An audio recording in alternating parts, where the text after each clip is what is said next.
एक जब सयाने हुए तो शराब पीने लगे, गंदे आचरण करने लगे, वैश्यागमन, जुआ खेलना, शराब पीना, ऐसे सब।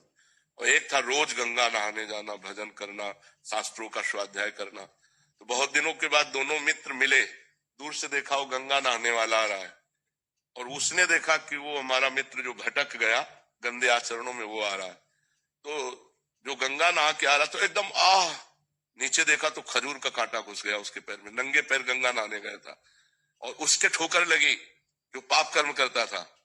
तो एक थैली मिली असरफियों की, तो उसने कहा रोज गंगा नहाता है, राम राम रखता है, क्या हुआ, देख खजूर का कांटा, मैं मनमानी आचरण करता हूँ, देखिए थैली मिली।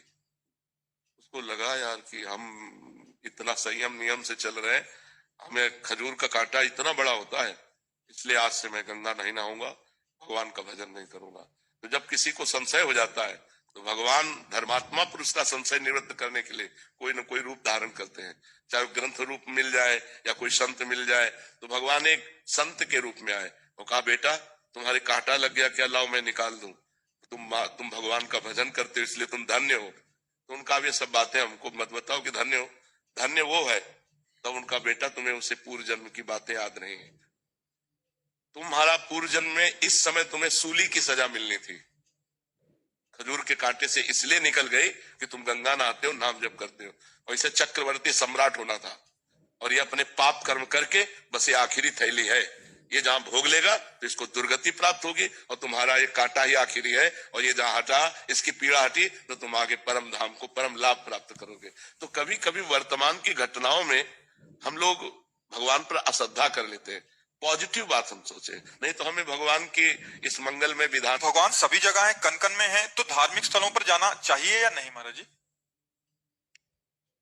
मेहंदी में लालिमा होती है ना, पर मेहंदी के पूरे पेड़ को चीर डालो, कहीं लालिमा दिखा दो तुम तुम्हें सामने, है ना।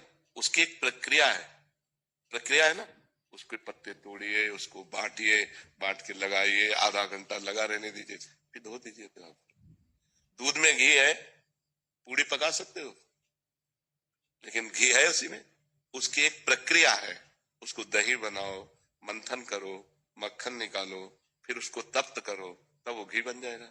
समझ रहे ना, ऐसे परमात्मा सर्वत्र है, चीर फाड़ डालो किसी को कहीं भी अगर मिल जाए तो बताओ, उसकी प्रक्रिया है साधना।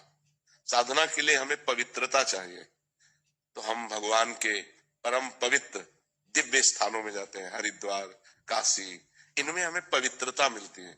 जब हमारा हृदय पवित्र होता है